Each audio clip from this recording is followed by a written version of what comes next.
I, for example, grew up in a family where we were pretty athletic. Not that I ended up growing into some superstar-sized athlete. I did enjoy the experience of doing those kind of things. And I wanted to encourage my son to be able to do those things. But his normal wasn't going to allow that to happen. At face value, you look at our daughter and it's like, okay, hey, a normal child doesn't have any visible birth defects whatsoever.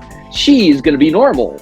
But then it turns out that she had issues and elements that we could not see, that are those hidden things that made her normal, different from what would be in the normal parameters. And I think that whole idea of us wanting to have that quote unquote normal child is challenged here in this book.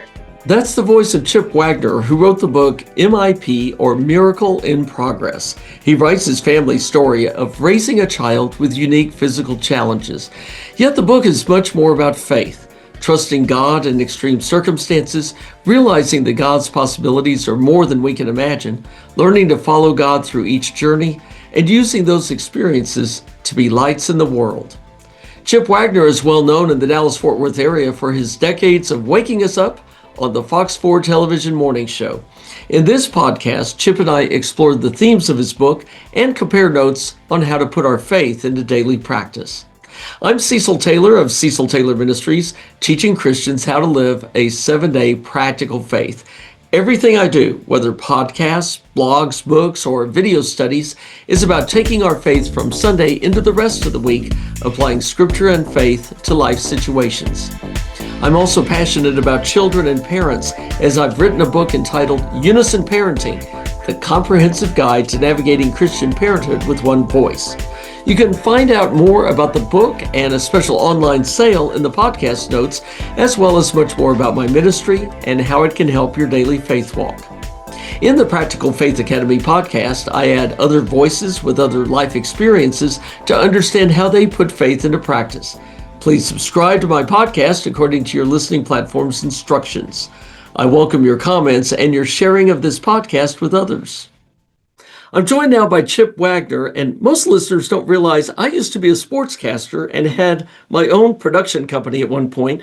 Chip was an aspiring broadcaster who contributed to Triple Play Productions, announcing high school football games with me and without me, as I recall, and reporting for my sports magazine-style radio shows. So, Chip, it's good to join our voices together again on the Practical Faith Academy podcast. I am so honored to be with you today, Cecil, and it is fun to be able to come back together in this venue, and I'm really looking forward to our conversation. Right. Instead of sports, we're talking about faith primarily. I do want to mention an event that was I always think about, always talk about. On the day of my first son, Anthony's birth, it was a surprise. He wasn't supposed to come so soon. I dashed to the hospital, and it was on a day when I was supposed to do my weekly sports magazine show in the afternoon. And I asked you, come meet me at the hospital and I'll hand you everything. But I didn't have much. Usually I had everything prepared the day before. That day, I think I had Post-it notes and scraps of paper, and I don't know what I had, and I just dumped it on you and said good luck. And I'm sure that broadcast is one you put on your resume tape, probably. Right? It was the one that landed me my job at Fox 4. Sure. Because of how well you did under duress. Right. You know, all those little things do make a big difference, though, in your development. You don't know how it does at the time, but it most certainly does, because now what I do in my job at Fox 4, really, especially the helicopter days, right? For those 12 years, I'm doing play-by-play, but it's just a different venue where, unlike a football game, in a police chase, there are no parameters as to what the suspect might or might not do. Right. And the same thing with the hardships that we face sometimes, and when things go haywire. I actually did land a job because of how I did on a time when everything went completely wrong.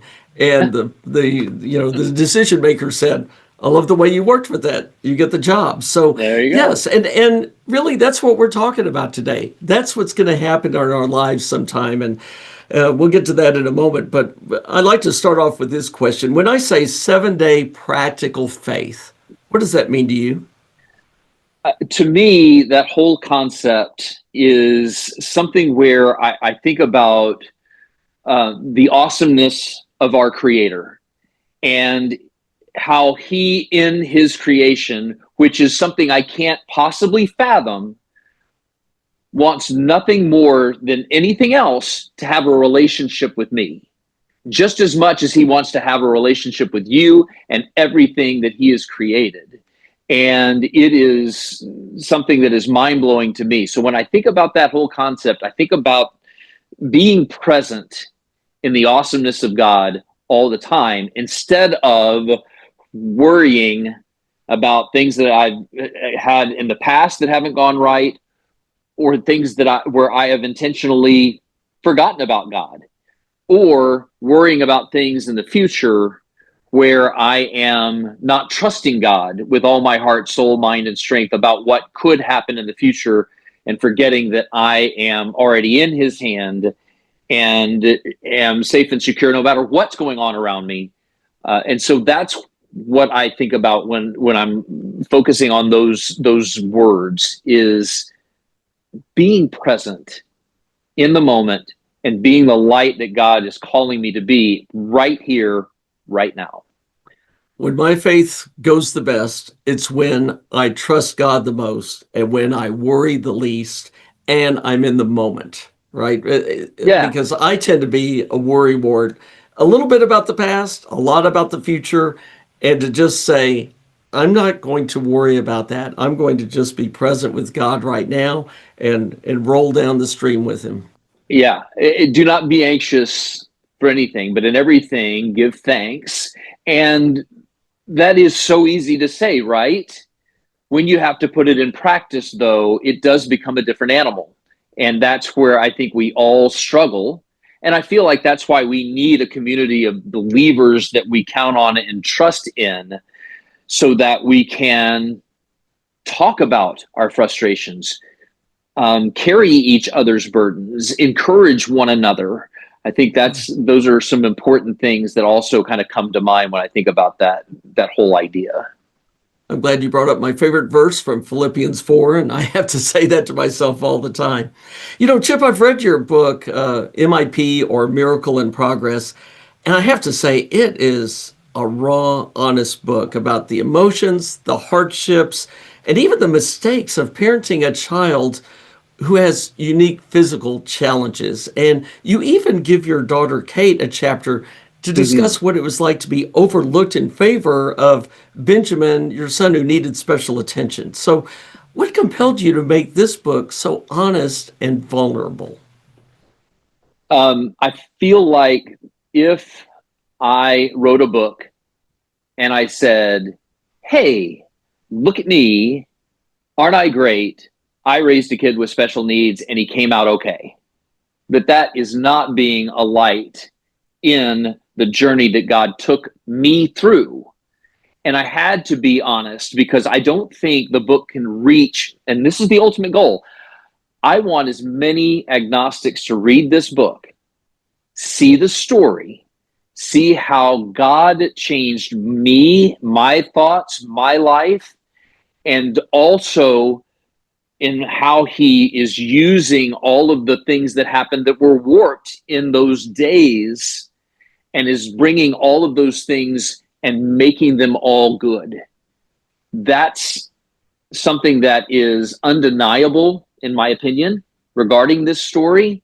And I think it is something that can reach out to the agnostic and say, okay, there is something here that I need to dive deeper into. And if one person, just one person, can come read this book and become a believer as a result, then that's exactly what I would consider to be those things that we're storing up as far as treasures in heaven are concerned. I hope that makes sense.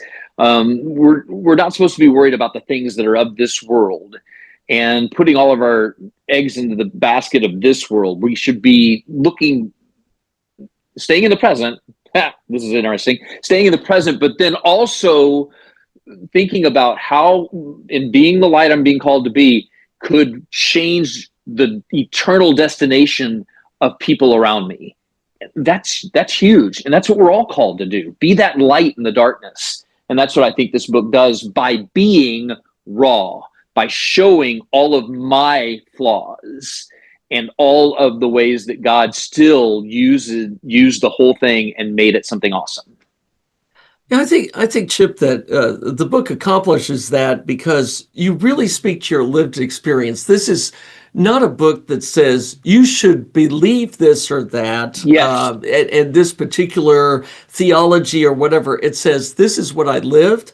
I yep, believe that God was with me. This is the way I saw God with me throughout all of this, and how God picked me up the many times that I was weak.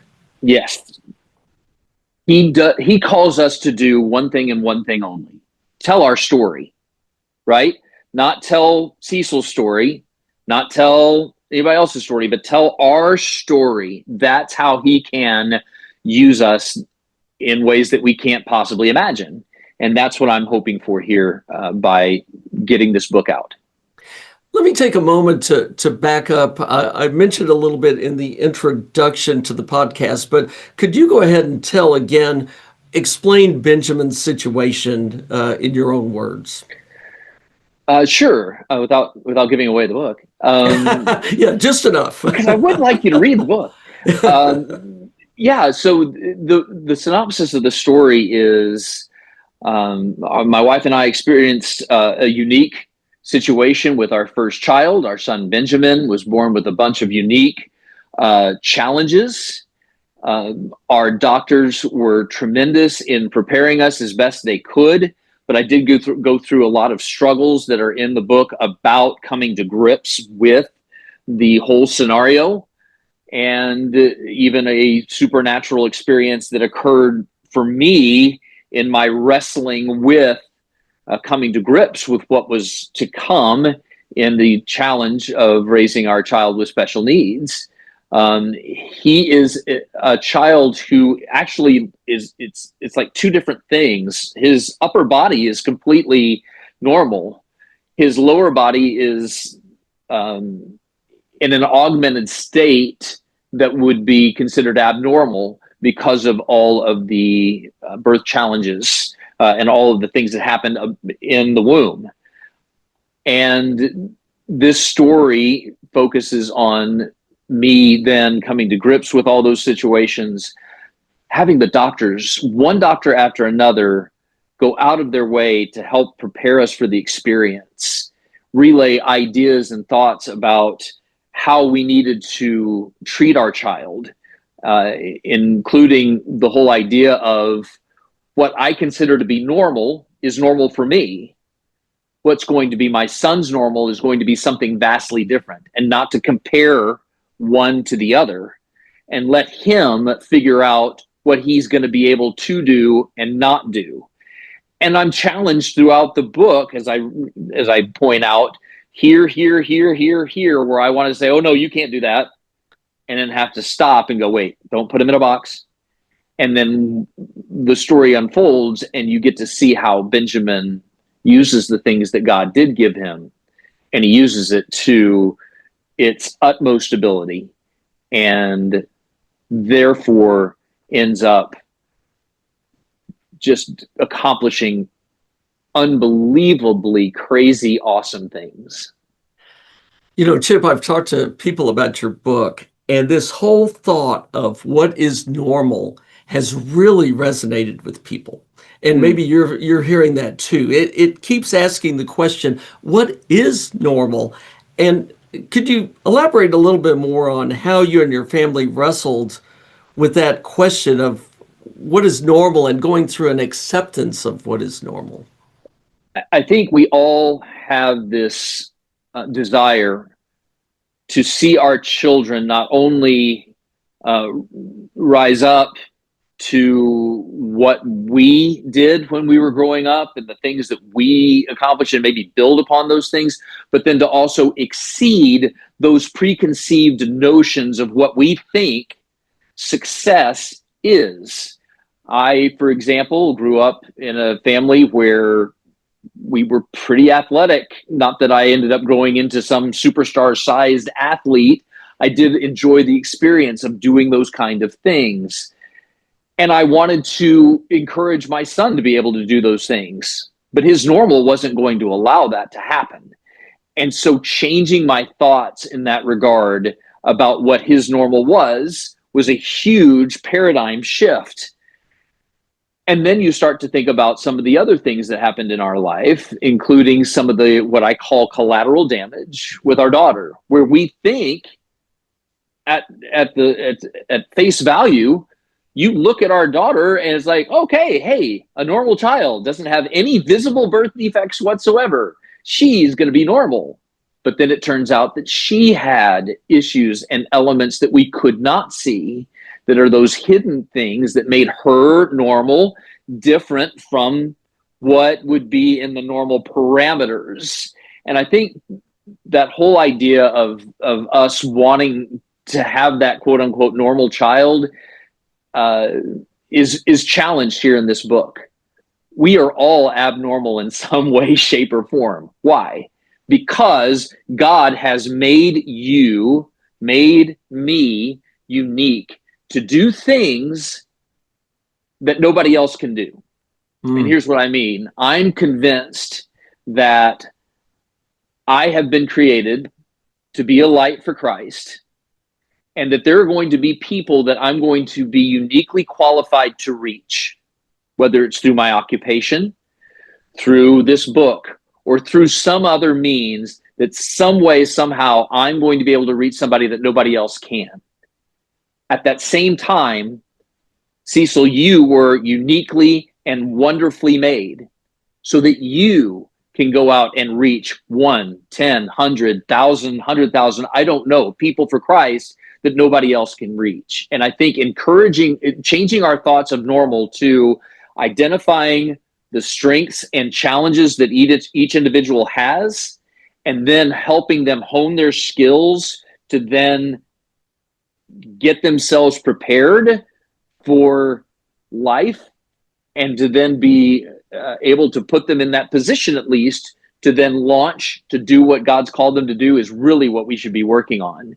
And that should become our new normal for everybody. Find those unique things, those unique gifts for each individual, and encourage those things, and then move forward. I wish I would have done that better when I was raising my kids, but that's what I would want to encourage parents that have young ones. Don't have any preconceived notions and force the child into that thing that you think is normal. Figure out what normal is for your kid, and then help them to become the best Joe, Lisa, whatever it is that that child's going to be. When I started meeting other Christian authors, I started realizing that it looks on the surface like we're all doing the same thing, but in reality, we're all doing different kinds of books and reaching different kinds of people. And I realized I was part of a mosaic that God is using to reach people just like you are. And then just expand that. It doesn't have to be authors, it's all of us. And that's exactly what you're saying. Indeed. And that's what I feel like. If I could just encourage somebody down that pathway of thinking, that's what I would desire more than anything else. Say, folks, I want to share an exciting announcement. On August 31st, my new Advent video study designed for small groups, The Misfits of Christmas, becomes available on the Cecil Taylor Ministries online store. There's already a trailer video up on ceciltaylorministries.com that you can view by clicking on Instant Content Products and selecting Misfits of Christmas. In this 4-session video study, I examined both the secular holiday special misfits we love so much and the biblical Christmas misfits that we cherish. Then I suggest what we can take away for our next 364 days to bring Christmas into each day. Bookmark it, write it down for your own Advent preparation, tell your small group about it, and come back on August 31st or after to pick up The Misfits of Christmas. Now let's get back to Chip Waggoner. Faith, of course, is the constant river coursing through your book, Chip. Hmm. And I want to discuss a couple of faith points you bring up. And you wrote, darkness will always try to hide the light in painful experiences. Darkness will always try to hide the light in painful experiences. What makes you believe that God's light still shines in the hardest times? I think the main reason I think that is when I stop and try to take a macro view of the whole faith journey, you have God and you have the adversary. If God is light, if God is holy, holy, holy, if God is all those things, then that really truly is all that we see. And the adversary wants to envelop us and into a point where we cannot see that, right? And he does that through empty promises. God should be first in my life. And if God is first in everything I do, then everything else falls into play. When it shifts and I put myself first, then the adversary is winning. Because when you do that, everything is out of order and in chaos. And that's when the darkness can creep in, because then Satan can come in and say, oh, look at you. You look like, you're all polished on TV and doing your thing. And you say that you're a believer, but you sinned the other day. And that makes you awful, unlovable. You're definitely a hypocrite. All of those things get thrown into it. And so when I talk about that whole concept, it's that whole premise of, where is God in my life? Is he first or is he second? And the times when I start to go downhill, if I just look at that one thing and one thing alone, I immediately realize, oh, I need to turn around. I need to repent of what I'm doing and get back into that right relationship. The awesome thing about our Creator and God and God's nature is that he is mighty to save. He is ready and more than willing and able to forgive us and keep forgiving us in our process of getting in that right relationship with God in a more permanent basis, instead of occasionally, sometimes, oh, I just totally jacked it, that kind of thing. Well, it's true, Chip, that we can believe that we are not worthy of forgiveness. I heard a youth pastor put it this way. I thought it was so good that we can look at Christ on the cross and say, that was all Mhm. good, but my sin is a Yes. lot worse than that. What you did is not enough for my sin. And that's a trap also, I believe, that Yes. Satan gives to us, that instead we are covered and God is always willing to forgive when we come to him.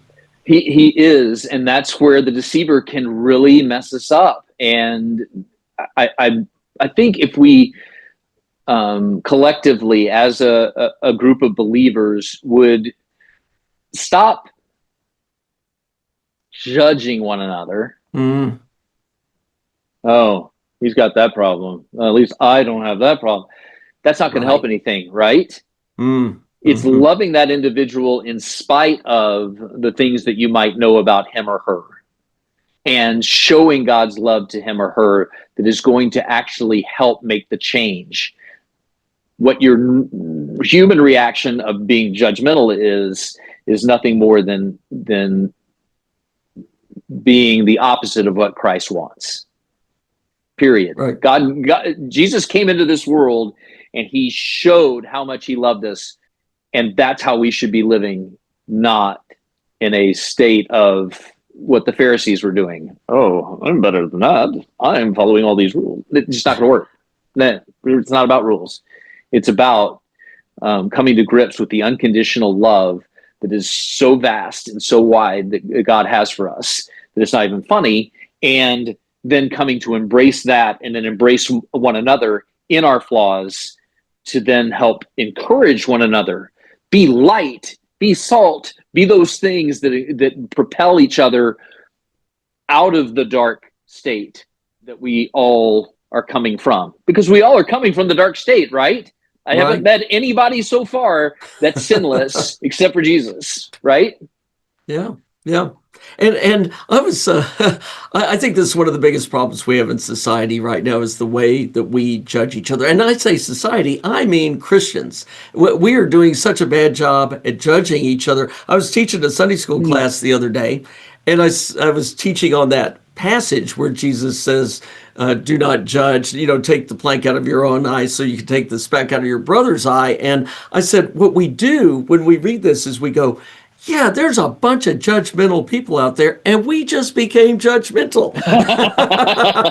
It's a trap. Absolutely It's a true. trap. It And is. so the All of it. humility we need and the reliance on God to fill in the gaps of our own sin and realize that God is filling in the gaps on other people, that's what we need to turn to.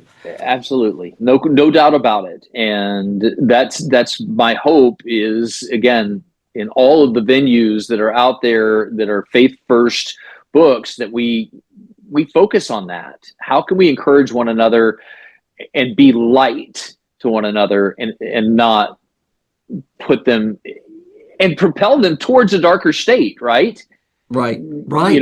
Somebody who is dealing with a sexuality issue, for me to judge that individual is not helpful in any way, shape, or form. To love that individual is vastly different. The other thing that I think that's interesting in our society right now is how we are misplacing our faith, and instead of putting it in God, we seem to be putting it in political parties, in people, and that's not going to be helpful either, especially if it's somebody that you know for example, please, if you read my book and you think that it's great, don't sit there and say, oh, Chip Wagner's so great and now I'm going to do everything that Chip Wagner does. No, please stop.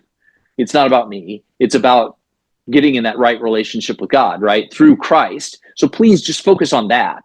I'm just the mouthpiece for the story that I was called to tell. That's all I am. Does Yeah. that make sense? Yes, absolutely. Let me take a moment to tell you about the world of unison parenting and how it can help your family or a family that you know. Of course, there's the book Unison Parenting that is built from my 15 years of teaching parenting classes to 700 families in my church. On unisonparenting.com, I also offer a self-assessment to figure out how well you're parenting in unison and a monthly newsletter in which I bring other parenting experts alongside me to share wonderful parenting ideas. And there's even more on the way, like book studies and small group videos. Check it out at unisonparenting.com. Chip Wagner is my guest on the Practical Faith Academy. Another principle from the book I want to bring up, one of your quotes. There's a principle from my book on crisis called The Next Thing, which Okay. is that you should trust the people God sends to you in crisis. And you talk about how difficult this is. You wrote, in the storm, it's difficult to see or properly identify the hands reaching out to help. I love the metaphor of that. What was your experience with this, and how did you identify the people that you should trust? In the very beginning stages of finding out about Benjamin's condition, there were words spoken to us in a very emotional moment where we are being told that what we thought was going to be our challenges were actually exponentially worse. And in that time, it's like being caught in the undertow of a current, a riptide, if you will, in the ocean. You get tossed around mentally and emotionally in those moments. It really is hard to figure out top from bottom. And when somebody puts a thought into your mind that's not coming from God, it can sound completely logical, because what it ends up striking in your brain is your self-preservation mode and your self-centered mode that doesn't want to deal with what's been placed in front of you. And God literally had to supernaturally intervene in the one case that you could read about in the book. I don't want to go any further into that, but what I do want to focus on is what then God showed me were the right voices to start listening to. And that would be anybody who is always striving to be faith first in all they do. So fellow deacons in my church were huge in helping me deal with our situation. The prayers groups that were from our choir and from our Sunday school small groups, those are voices that I truly then found solace in, because they were coming from a faith position, not a worldly position. So that's what you need to be looking out for. Anything that's coming from a worldly position that's going to make you feel better about your current state is probably not coming from God. One of the things I like to say is I don't know how people make it through life without a Sunday school class. I know I've leaned on mine all the way through, and I think that was your experience. You also found community, I think, in colleagues and in your community and of course in your church. And just how important is that when we're in a crisis like that, to have others who walk alongside you? I think it's unbelievably important. And I do not know how anyone can go through life without that support system. And it's not about trying to find people that have been through the exact same experiences as you, but it is about finding somebody who, or a group that can be empathetic, look at your situation, think about their life experiences, and then be able to basically point to certain things that would be helpful in the way that we're dealing with whatever the crisis might be from a more objective viewpoint, not in a judgmental way, but in a helpful way. And I wish I could come up with a really good specific example of that. Most of the time, those kind of things just pop up, and I like absorb it, and then I just kind of say, okay, that's truth right there. That's coming from God, and then I just act on it. But yeah, those are the things that I think are really important in everybody's journey. Whether you have a situation that is fraught with major challenges, or maybe you are just kind of cruising along, guess what? The big challenge is coming, because eventually we all have to deal with something that's pretty big. Yeah, I like to say we're either in a crisis, or we're coming out of a crisis, or we're getting ready for the next crisis. Yep. There's no question about it. Just to wrap things up or head that direction, what's the hardest part about putting your faith into practice? Consistency. For me, that is the biggest challenge, is consistency. Consistently walking with the Lord, consistently, as I mentioned at the top of our conversation, staying in the moment. When I'm in the moment, there's a guy named Michael Mothen who has become a fast friend after a chance meeting about 6-8 months ago. And if you have a chance to look up his story, it's pretty amazing. His nickname is M2. But he talks about it even better than I could possibly do it. But just when you're in the moment, all the fear, all of the coping mechanisms that we have utilized in the past to get through life all melt away. And in that present moment, that's where God is. And that's why you don't need anything. And staying consistent there, and that consists of getting up first thing in the morning, thanking God for the opportunity to have another day to see him work, and start thinking about that. Just a little prayer. Hey, Lord, thanks for this day. I can't wait to see what you do in it and how I'm going to be a part of it. And I submit my time that you've given me to that end. And you do those little things, it's amazing how great your outlook is the rest of the day. When you don't do those little things, don't spend time in the Word. And I'm saying this actually is, while I'm saying this, I'm trying to encourage myself. Because I have days where I don't, right? I get up, my alarm goes off pretty early in the morning to do good day, 2:30. And you are like, okay, I slept through the first alarm. I got to go, go move. well, then I haven't done the things that I really do need to do that are important. Thank God for the opportunity to be around and to be that light and spend time in His Word and see what God's trying to speak to me for that day. That still small voice is really important. And so just those little things can make a huge difference. And then just being aware around you of those things that God's kind of calling you and leaning you towards. Oh, I can see I need to maybe talk to this person today. Don't force anything, but just go and just kind of do those things. It's amazing how God will use you in unexpected ways. Please tell our listeners how they can find your book and follow the book signings and the other post-book activities you have going on. So the best way is the domain page that I have set up. So it's www.chipwaggoner.com. And it's my name. When you put that into the search window, you will go directly to the page. The page will show you, as you scroll down, how you could buy the book and order it, or if you wanted to get it on Kindle. And hopefully in the next few days, I thought it would be last week, but it might be a couple more days to come. If you want to get it on Audible and those venues, there is going to be an audiobook out. And also, as you continue to scroll down the page, you will see a calendar of events and places where we'll be doing book signings and other events.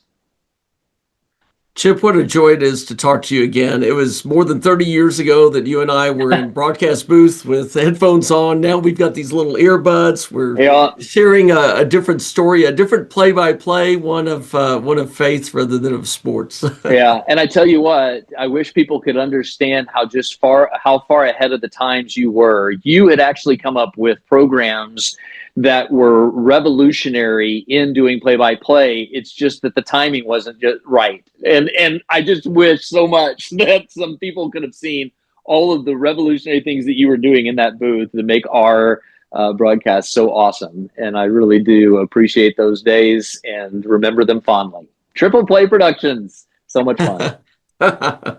Thanks again for being with us. My pleasure. Thank you. Before unplugging the podcast, I want everyone to hear me endorse Chip's book, M.I.P, Miracle in Progress. I've read the entire book, and the Waggoner family's journey is inspiring, yet imperfect, as Chip has said. That makes it relatable. But if you read the book, you'll also see the path for getting through life. It's not sugar-coated either. I urge you to pick up a copy for yourself and another copy for a friend who needs it. Please check the show notes for Chip Waggoner's information and my ministry information. My ministry has so much to offer you. We'd like to be in a relationship with you, so I invite you to register for the 2 regular newsletters from my ministry. I'll even send you a free gift when you sign up for these 2 free newsletters. Next up on the Practical Faith Academy podcast in the first half of September will be Tanya Prince. As she reached midlife, Prince experienced a profound life disruption of divorce, career loss, and personal failure. Those experiences drew her back to her Savior. In the second half of her life, Prince has become a personal coach, an author, a leadership consultant, and a public servant. She'll share her faith story and her devotional book with us on the next episode. Until next time, remember, God sends you into the world every day.